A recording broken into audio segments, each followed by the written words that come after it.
wabarakatuh.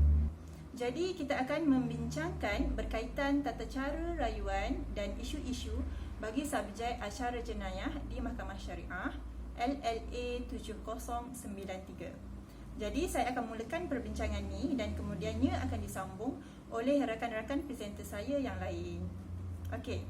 Seperti mana yang kita sedia maklum, Undang-Undang Jenayah Islam ni adalah sebahagian dari syariat Islam dan jadi asas kepada undang-undang yang dikehendaki Allah Subhanahu Wa Taala sebagaimana yang dah termaktub dalam Al-Quran dan Sunnah. Tapi perlu untuk kita tahu yang mana pelaksanaan hukuman jenayah syariah di Malaysia ni ia terikat dengan Akta Mahkamah Syariah Bidang Kuasa Jenayah 1984, pindaan Akta 355 yang mana telah memperuntukkan maksimum hukuman bagi kesalahan jenayah syariah ni adalah 6 kali sebatan, 3 tahun penjara dan 5,000 denda atau apa-apa gabungan hukuman tersebut. So, hukuman-hukuman ni bolehlah diklasifikasikan sebagai hukuman takzir dalam Undang-Undang Jenayah Syariah sebab peruntukan bidang kuasa bagi mengenakan hukuman hudud dan kisos ni tak terkandung dalam Akta 355. Actually, di mahkamah syariah ni terdapat tata cara atau prosedur jenayah syariah yang dah gariskan macam mana prosedur dan proses yang kita kena ikut bila melibatkan penguatkuasaan kesalahan yang dah diperuntukkan di bawah kesalahan jenayah syariah negeri-negeri. Undang-Undang Tata Cara Jenayah Syariah ni jadi rujukan utama bagi kesalahan jenayah syariah yang mengandungi peruntukan kesalahan-kesalahan terhadap agama, akidah, kesalahan tata susila dan kesalahan berkaitan matrimoni yang menyalahi hukum syarak serta prosedur perkahwinan. Undang-undang prosedur ni juga sebenarnya turut membabitkan proses-proses yang kena dilaksanakan dan diikuti oleh pihak penguat kuasa. So, prosedur mahkamah syariah pada umumnya kita boleh bahagikan kepada 3 peringkat sama seperti yang diamalkan di mahkamah sivil, iaitu yang pertama proses pra-perbicaraan iaitu sebutan kes macam biasa. Yang kedua proses semasa perbicaraan dan penghakiman, dan yang terakhir proses selepas hukuman atau penghakiman iaitu pelaksanaan hukuman atau penghakiman. Dan sangatlah penting untuk kita tahu yang mana seseorang yang dituduh atau bersalah mempunyai hak untuk membela diri dia terhadap tuduhan. Macam tu juga bila sesuatu penghakiman dah diputuskan, still mereka ada hak untuk membuat semakan dan rayuan. Ini penting bagi mendapatkan keadilan untuk pihak-pihak yang disabitkan dengan kesalahan, termasuklah juga kesalahan jenayah syariah. Okey, kita bagi contoh. Pihak-pihak yang merayu disebabkan keputusan mahkamah sebelum ni tak memuaskan. Sebab bagi diorang ni tak adil, ni tak setimpal dengan kesalahan yang diorang dah buat. So, diorang diberi peluang oleh undang-undang di mana mahkamah yang lebih tinggi akan mendengar atau memutuskan rayuan yang dikemukakan bagi menjamin hak-hak pihak yang bertikai atau dituduh. Let's say, dia dibicara di mahkamah rendah syariah dan dia tak puas hati dengan keputusan penghakiman di mahkamah rendah. So, dia boleh merayu ke mahkamah yang lebih tinggi iaitu mahkamah tinggi. Begitu juga halnya bila keputusan penghakiman ni di peringkat mahkamah tinggi. Dia boleh merayu ke mahkamah rayuan syariah kalau tak puas hati dengan penghakiman tu. Jadi dalam perbincangan ni kita akan fokuskan kepada macam mana sebenarnya tata cara rayuan jenayah di mahkamah syariah ni serta isu-isu yang berkaitan dengan rayuan jenayah. Okey, sekarang saya akan membentangkan tentang bidang kuasa Mahkamah Rayuan Syariah. Okey, berdasarkan Seksyen 152 Enakmen Tata Cara Jenayah Syariah Negeri Selangor tahun 2003. Kat sini dia cakap, Mahkamah Rayuan ni mempunyai bidang kuasa untuk mendengar dan memutuskan apa-apa rayuan oleh mana-mana orang yang disabitkan atau selainnya didapati bersalah atau oleh ketua pendakwa syar'i terhadap apa-apa keputusan yang dibuat oleh Mahkamah Tinggi Syariah yang menjalankan bidang kuasa asal jenayahnya. Okey, kat sini dia kata Mahkamah Rayuan ni mempunyai bidang kuasa untuk mendengar dan juga memutuskan apa-apa rayuan terhadap mana-mana orang yang didapati bersalah, yang telah disabitkan kesalahan dia lah. Okey, kemudian dia kata kat sini, jika tertuduh telah mengaku salah dan disabitkan atas pengakuannya. Okey, tertuduh tu dah mengaku salah dan hakim pun jatuhkan hukuman terhadap kesalahan dia tu. Kemudian tak ada apa rayuan boleh dibuat. Melainkan rayuan hanya boleh dibuat terhadap dia punya takat dan juga kesalahan hukuman dia sahaja. Okey. Kemudian dia kata notis mana-mana rayuan oleh ketua pendakwa syar'i hendaklah diberikan oleh atau dengan persetujuan bertulis daripada pegawai itu sahaja. Okey, dia kata notis rayuan ni notis rayuan oleh ketua pendakwa syar'i hendaklah diberikan oleh atau dengan persetujuan bertulis terhadap pegawai itu sahaja. Jadi insya-Allah hari ini saya akan berkongsi tentang tata cara rayuan Mahkamah Tinggi Syariah secara umum. Okey, di mana tata cara rayuan daripada Mahkamah Rendah Syariah kepada Mahkamah Tinggi Syariah adalah berdasarkan kepada Seksyen 138 hingga Seksyen 148 di dalam Enakmen Tata Cara Jenayah Syariah Negeri Selangor 2003. Okey, di mana mana-mana keputusan mahkamah bicara yang hendak dirayu adalah mesti mengikut susunan hierarki mahkamah, iaitu kes daripada Mahkamah Rendah Syariah akan dibuat rayuan kepada Mahkamah Tinggi Syariah dan kes Mahkamah Tinggi Syariah akan dibuat rayuan kepada Mahkamah Rayuan Syariah. Dan hal ini mestilah mengikut susunan hierarki mahkamah. Okey, perkara pertama dalam untuk membuat permohonan kes rayuan iaitu penyediaan notis rayuan, di mana notis rayuan ini mestilah dibuat dalam masa 14 hari selepas keputusan dikeluarkan ataupun selepas hukuman tersebut dijatuhkan. Okey, notis rayuan ini mestilah dihantar kepada penolong pendaftar Mahkamah Rendah Syariah dan notis tersebut mestilah dihantar dalam 5 salinan yang dialamatkan kepada Mahkamah Tinggi Syariah. Dan tidak lupa juga di dalam notis tersebut mestilah terdapat alamat perayu ataupun peguam syar'inya. Kerana apabila sesuatu notis rayuan telah dimasukkan, Mahkamah Rendah Syariah yang telah menjatuhkan hukuman hendaklah membuat suatu salinan bertanda tangan bagi alasan penghakiman keputusan tersebut dan dihantar kepada perayu ataupun peguam syar'inya. Dan selepas ataupun tidak lebih daripada 10 hari selepas salinan disampaikan kepada perayu ataupun peguam syar'inya, perayu hendaklah mengemukakan kepada penolong pendaftar Mahkamah Rendah Syariah suatu petisyen rayuan dalam 5 salinan yang dialamatkan kepada Mahkamah Tinggi Syariah, iaitu di dalam petisyen rayuan tersebut mestilah mengandungi isu penghakiman yang terhadapnya rayuan dibuat ataupun fakta yang dikatakan silap ataupun hukuman mana yang ingin dirayu. Okey, jika petisyen rayuan tidak disampaikan ataupun tidak dikemukakan dalam tempoh masa 10 hari, maka rayuan tersebut dianggap ditarik balik ataupun rayuan tersebut dianggap telah dibatalkan sendiri oleh perayu ataupun peguam syar'inya. Jadi berbalik kepada presentation daripada Badrul tadi, saya akan sambung mengenai tata cara rayuan di Mahkamah Tinggi Syariah. Jadi berbalik kepada penghantaran rekod rayuan. Okey, sebagaimana yang dimaklumkan, apabila kita menceritakan mengenai rekod rayuan, ada beberapa perkara yang perlu diambil kira, iaitu dokumen-dokumen yang penting seperti satu salinan bertanda tangan bagi rekod prosiding dan alasan keputusan bersama dengan notis dan juga petisyen rayuan secara salinan lah. Okey.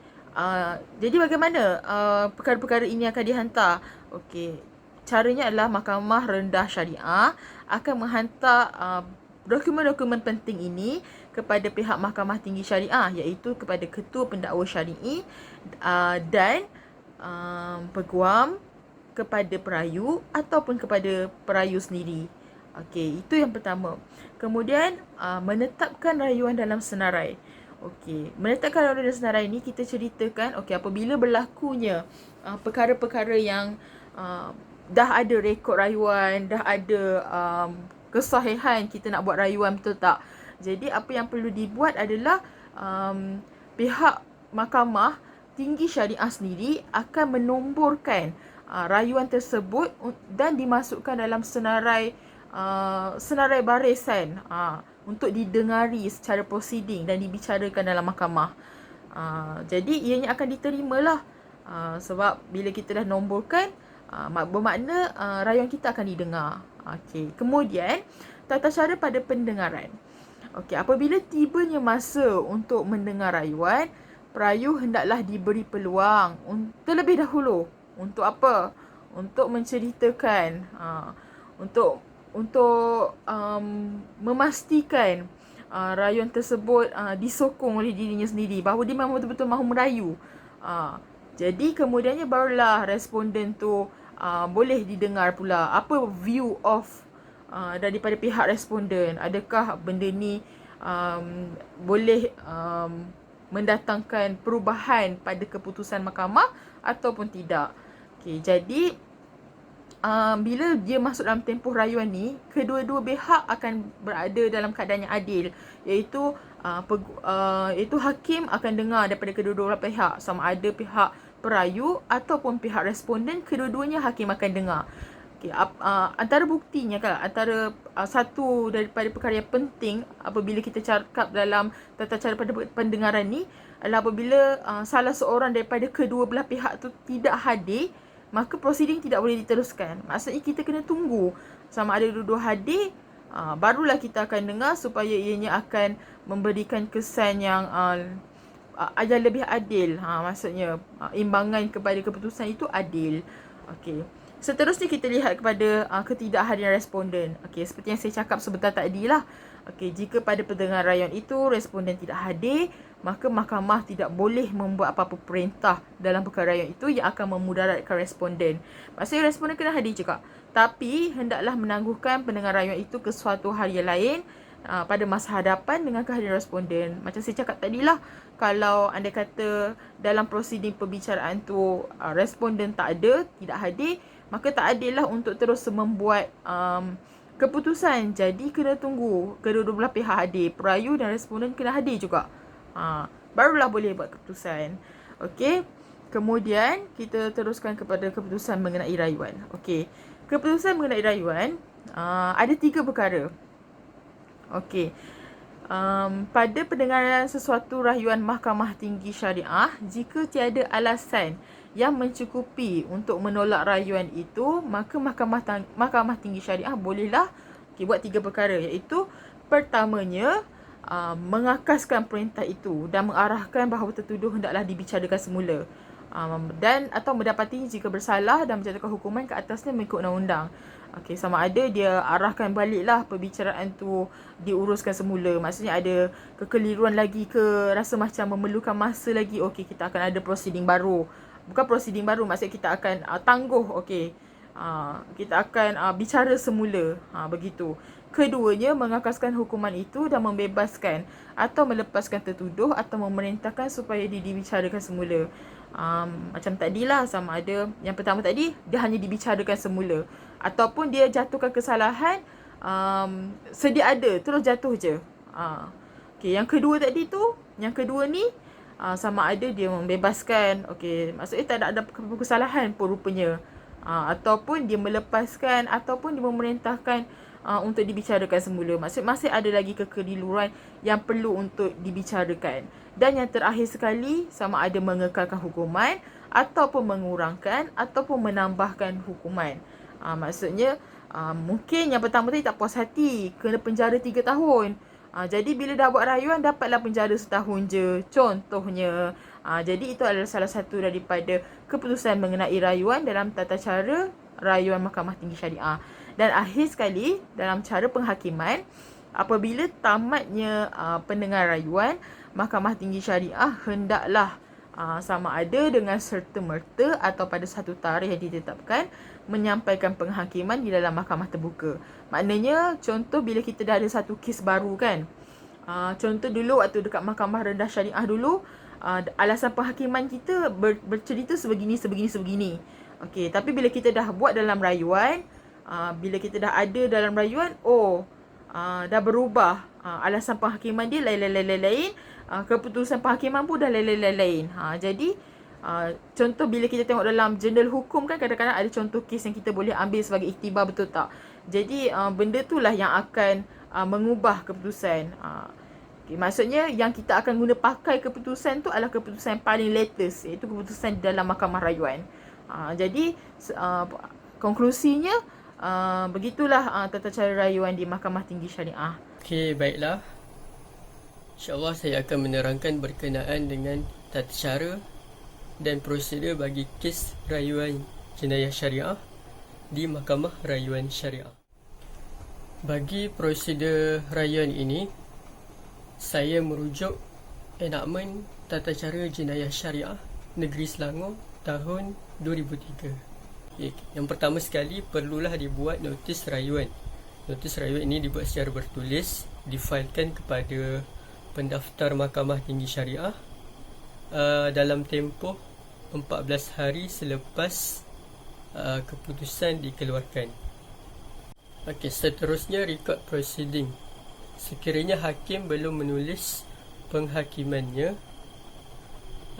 hakim itu hendaklah merekodkan alasan-alasan keputusannya secara bertulis, penghakiman bertulis, atau alasan-alasan berikut hendaklah menjadi sebahagian rekod prosedur. Penghakiman yang lengkap hendaklah disediakan oleh hakim bicara dalam tempoh 6 minggu selepas notis rayuan difailkan.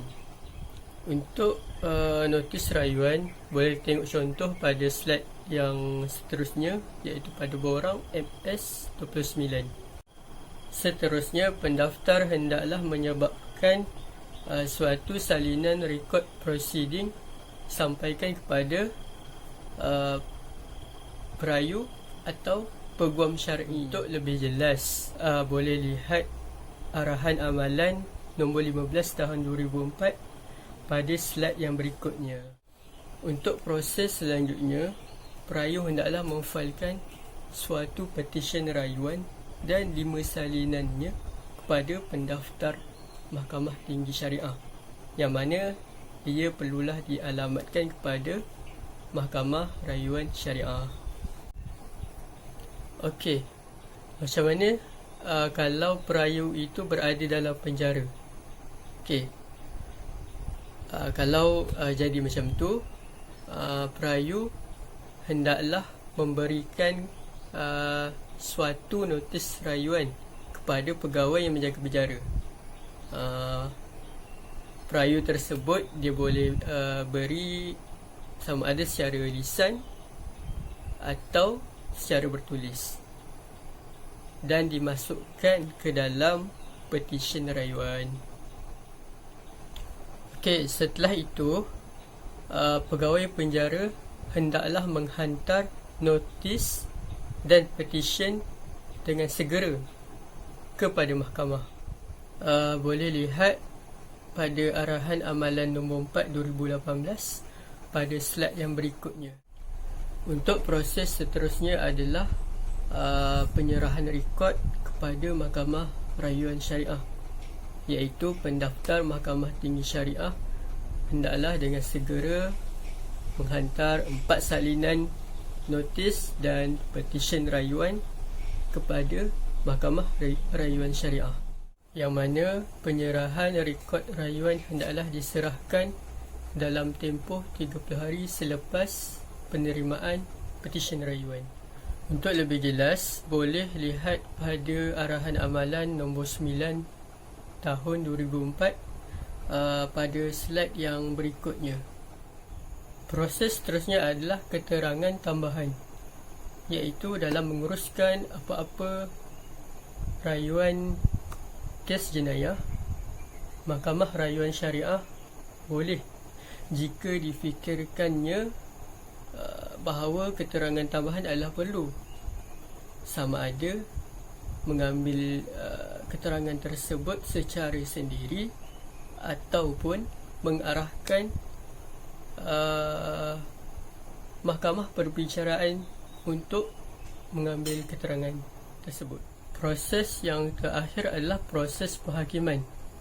Apabila tamat pendengaran apa-apa rayuan, maka Mahkamah Rayuan Syariah dengan serta-merta boleh membuat proses penghakiman atau menetapkan pada suatu tarikh yang lain, yang mana perlu dibuat suatu notis untuk diserahkan kepada pihak-pihak rayuan.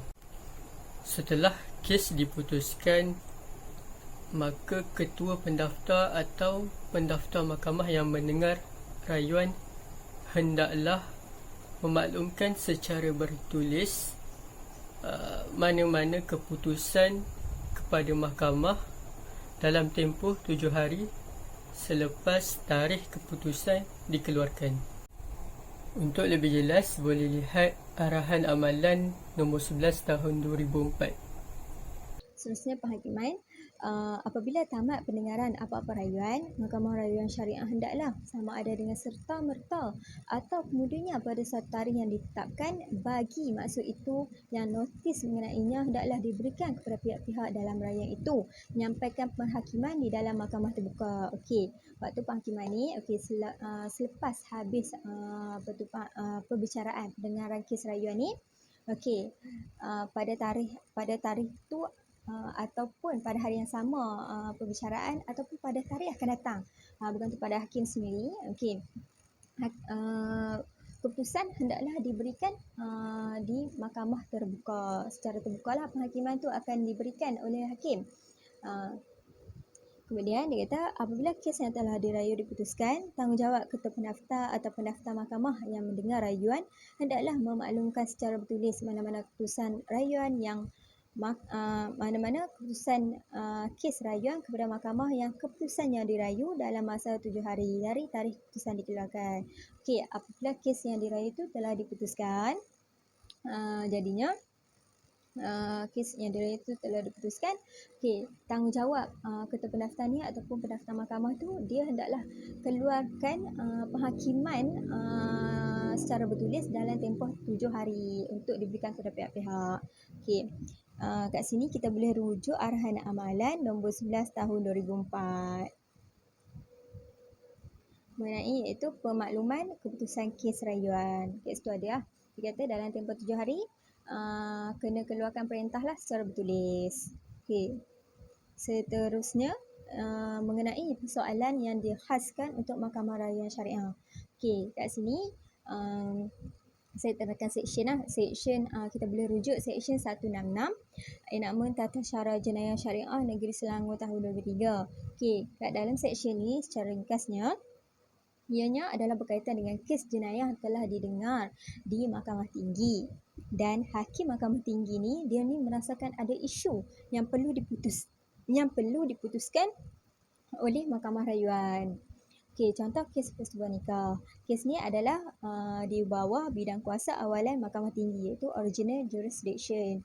Okey, dalam seksyen ni dia kata kes tu didengar kes jenayah tu didengar di Mahkamah Tinggi Syariah. Kemudian hakim Mahkamah Tinggi ni merasakan ada isu yang perlu yang perlu merasakan ada satu isu yang perlu untuk dia ni minta pertolongan daripada hakim Mahkamah Rayuan Syariah. So, hakim Mahkamah Rayuan Syariah dia akan masuk campurlah dalam isu kes tersebut.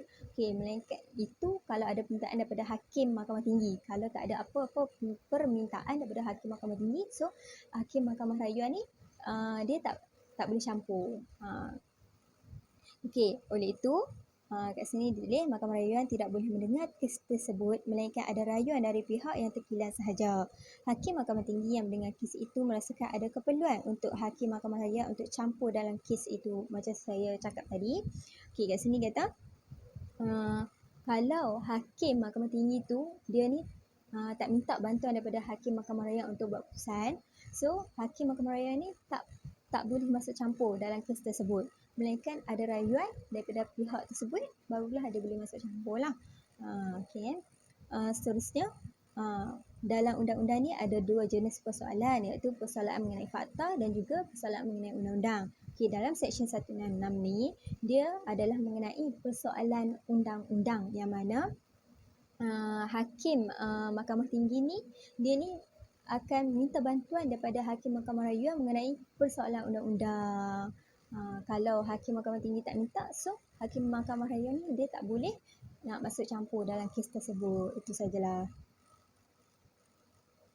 Okey, seterusnya untuk kuasa menyemak. Okey, merujuk seksyen 168 Enakmen Tata Cara Jenayah Syariah Negeri Selangor tahun 2003. Okey, kat sini dia kata berkaitan kuasa untuk menyemak jika mana-mana hakim Mahkamah Rendah Syariah yang terkhilaf dalam membuat keputusan, dia boleh merujukkan keputusannya kepada Mahkamah Tinggi Syariah untuk disebak. Manakala hakim Mahkamah Tinggi Syariah yang terkhilaf dalam keputusannya pula, dia boleh merujuk kepada Mahkamah Rayuan Syariah. Okey, dalam kuasa untuk menyemak ni dia kata, okey, contoh kalau hakim Mahkamah Rendah dia ni terkhilaf dalam keputusan dia ni akan boleh bawa merujuk keputusan dia tu ke Mahkamah Tinggi Syariah. Okey, kalau Mahkamah Tinggi Syariah pula dia terkhilaf dalam keputusan dia, dia akan merujukkan keputusan dia tu kepada kepada Mahkamah Rayuan Syariah. Itu saja. Saya akan menganalisis kes rayuan jenayah syariah iaitu kes MHS lawan Ketua Pendakwa Syar'i. Fakta kes dia adalah pada 6 April 2017, di dalam sebuah bilik hotel di Sering Kembangan, perayu didapati bersama seorang lelaki iaitu Muhammad Firdaus bin Ismail, sedangkan lelaki tersebut bukanlah suami beliau yang sah dan perkara tersebut boleh menimbulkan syak sedang melakukan perbuatan yang tidak bermoral. Atas sebab itu, mahkamah telah mendakwa perayu di bawah Seksyen 29 Enakmen Jenayah Syariah iaitu khalwat. Pada 28 September 2017 pula, perayu telah membuat pengakuan salah dan pihak mahkamah telah berpuas hati dengan pertuduhan, fakta-fakta kes dan mahkamah juga telah mendengar mitigasi daripada pihak perayu. Mahkamah telah mensabitkan kesalahan ke atas perayu dan memerintahkan perayu ditahan di Baitul Ihsan selama 6 bulan. Selepas itu, perayu telah membuat rayuan di Mahkamah Tinggi Syariah untuk mengenepikan perintah tahanan tersebut dengan alasan perayu ingin melanjutkan pelajarannya. Di dalam petisyennya menyatakan bahawa perayu telah membuat pengakuan salah dan menyatakan bahawa perayu tidak diberikan masa yang mencukupi untuk membuat mitigasi ke atas dirinya. Selain itu, di dalam petisyennya juga ada menyatakan bahawa Yang Arif Hakim telah tersilap pertimbangan budi bicara di dalam keputusan beliau apabila memutuskan bahawa perayu diperintahkan ditahan di Baitul Ihsan di bawah peruntukan Seksyen 92(2)(b) Enakmen Tata Cara Jenayah tanpa mengira turutan sequence of punishment iaitu teguran atau amaran yang diperuntukkan di bawah Seksyen 97(2)(a) Enakmen yang sama. Sebaliknya, menahan perayu dengan tempoh tahanan yang maksimum iaitu 6 bulan. Di samping itu juga, mahkamah mengambil kira faktor umur perayu yang masih muda iaitu baru berumur 19 tahun dan kesalahan tersebut adalah kesalahan pertama perayu. Keputusannya, rayuan perayu diterima dan perintah atau keputusan mahkamah terdahulu diketepikan. Perayu dilepaskan berdasarkan Seksyen 129 Enakmen Tata Cara Jenayah Syariah Selangor 2003 dengan bond berkelakuan baik selama 1 tahun dengan syarat bond. 1. Seorang penjamin yang terdiri daripada ibu bapa atau ahli keluarga yang terdekat. 2. Perayu dikehendaki melaporkan diri kepada Jabatan Agama Islam. 3. Perayu dikehendaki melaporkan diri kepada pihak agama Islam seberapa segera yang mungkin melaksanakan kelas bimbingan agama. 4. Pegawai Jabatan Agama Islam yang bertanggungjawab melaksanakan perintah yang dinyatakan pada para 3 hendaklah menyediakan laporan lengkap pelaksanaan tersebut setelah perayu selesai menjalani perintah mahkamah 7 hari sebelum tarikh sebutan yang akan datang di Mahkamah Tinggi Syariah Shah Alam. 4. Tarikh sebutan pada 8 Januari 2020. Baiklah, saya akan menyambung slide daripada analisis kes rayuan bagi kes nombor 2 antara pihak-pihak melawan pendakwa syar'i Selangor di Mahkamah Tinggi Syariah Mahkamah Tinggi Rayuan Selangor di Shah Alam. Nombor kes 10.543.0023 2019 di hadapan Hakim yang Arif Puan Nenek Syuhaida Samsudin. Baik. Fakta kes bagi kes 2 adalah nombor 1, pesalah telah melakukan kesalahan di bawah Seksyen 29 nombor 1(A) Enakmen Jenayah Syariah 1995 iaitu melakukan kesalahan berhaluat.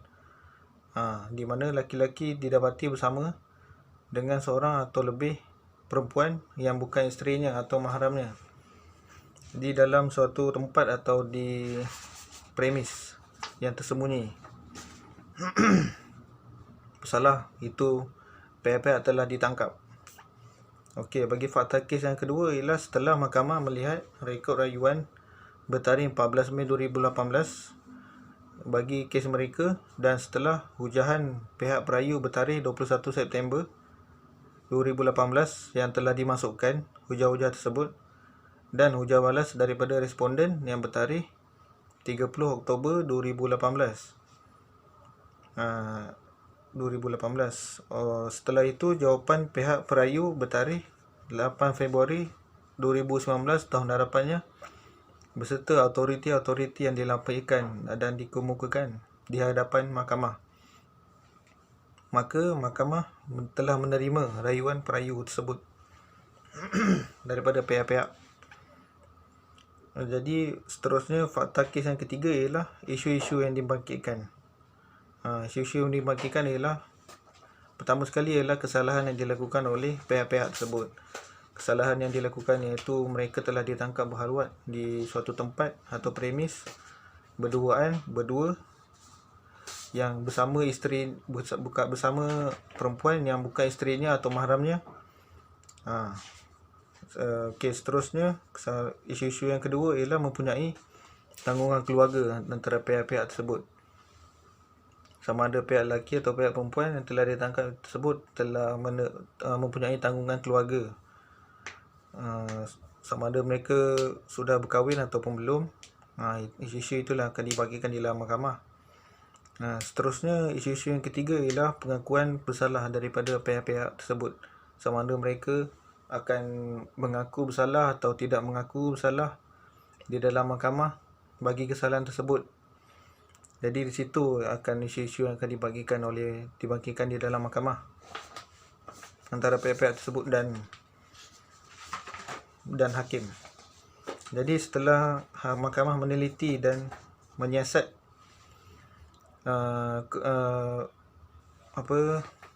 rayuan daripada pihak-pihak, mahkamah telah keputusan dan penghakiman rayuan perayu wajar dibenarkan dengan pindaan terhadap hukuman yang dijatuhkan terhadap perayu dengan pengubahsuaian hukuman denda 3,000 atau penjara 2 bulan jika gagal membayar denda.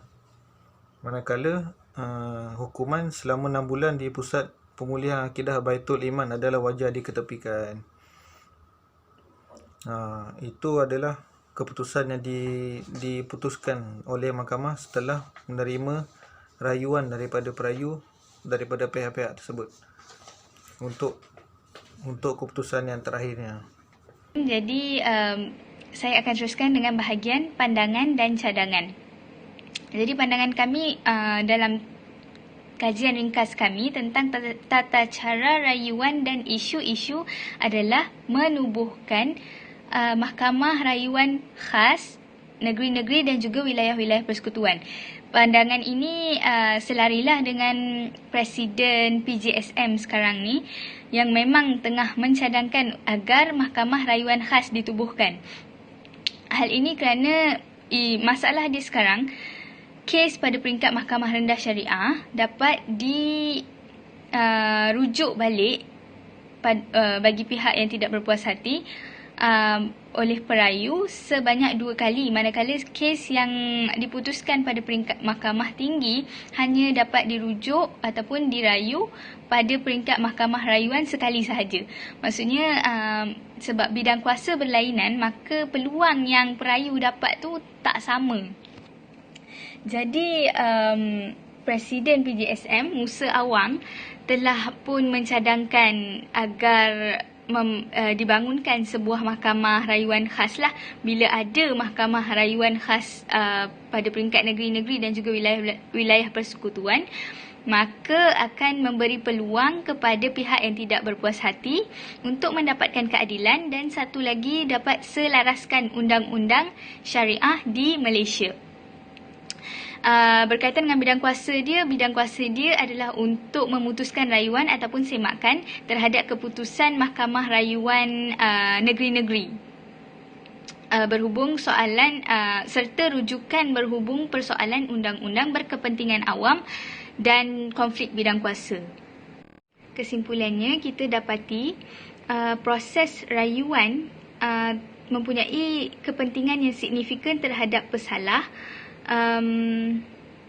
yang telah dijatuhkan hukuman oleh YA Hakim Bicara yang bertanggungjawab lah. Ini kerana YA Hakim Bicara pun seorang insan yang berkemungkinan melakukan kesalahan dalam keputusannya. Jadi hukuman yang tidak adil tidak menyampaikan tujuan perbicaraan kepada maksudnya, iaitu untuk mengajar, mencegah pemulihan dan juga pendidikan. Hukuman yang melampau boleh memberi gambaran bahawa mahkamah syariah tidak adil, maksudnya gambaran negatif terhadap mahkamah syariah dalam melaksanakan hukuman ke atas pesalah sekaligus gagal membentuk masyarakat yang sejahtera. Sekian, wabillahi taufiq wal hidayah. Wassalamualaikum warahmatullahi wabarakatuh.